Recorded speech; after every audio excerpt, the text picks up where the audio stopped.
আসসালামু আলাইকুম রহমতুল্লাহি ওয়া বারাকাতুহু। ভ্রমণ পথিকের বন্ধুদের জন্য আরেকটি কন্টেন্ট নিয়ে চলে এলাম।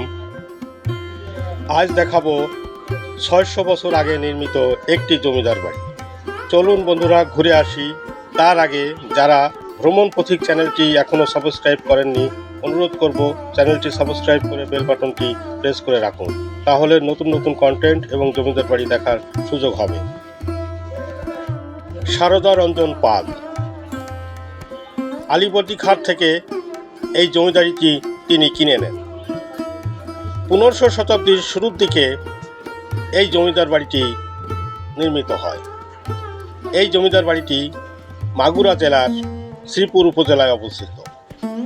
মাগুরা জেলা থেকে শ্রীপুর উপজেলার দূরত্ব ১৫ কিলোমিটার, আর শ্রীপুর থেকে এই জমিদার বাড়ির দূরত্ব ১ কিলোমিটারের মতো। তাহলে চলুন বন্ধুরা আমরা দেখে আসি এই জমিদার বাড়ি এবং জানার চেষ্টা করি এই জমিদার বাড়ির ইতিহাস এবং ঐতিহ্য। শুরুতেই বলে রাখি, বিশ্বকবি রবীন্দ্রনাথ ঠাকুর তার বিখ্যাত উপন্যাস বউ ঠাকুরানীর হাট এই জমিদার বাড়ির ইতিহাস থেকে নেওয়া হয়েছে।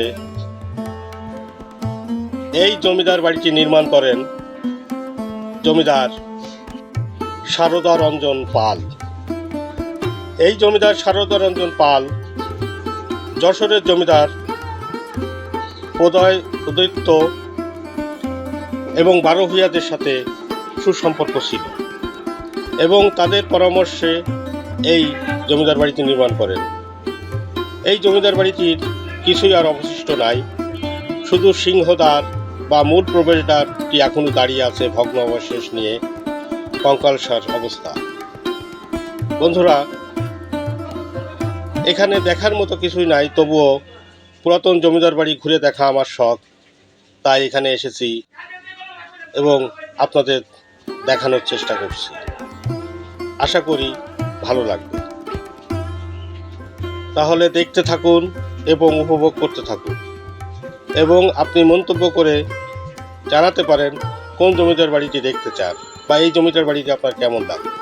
আমি সাধারণত প্রাচীন স্থাপনা নিয়ে কাজ করি, প্রাচীন জমিদার বাড়ি, প্রাচীন মসজিদ, মন্দির এবং প্রত্নতত্ত্ব নিয়ে আমার ভালো লাগার জায়গা।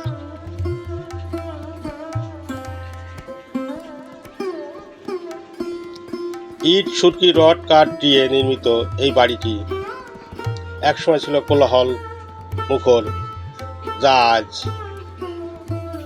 শ্মশানের নীরবতা। অনেক ধন্যবাদ বন্ধুরা এতক্ষণ সাথে থাকার জন্য। আশা করি সব সময় আমার পাশে থাকবেন, ভ্রমণ পথিকের পাশে থাকবেন। তাহলে আজকের মতো বিদায় নিচ্ছি, আবার দেখা হবে নতুন কোনো কন্টেন্টে। সে পর্যন্ত সবাই সুস্থ থাকুন, ভালো থাকুন। আসসালামু আলাইকুম।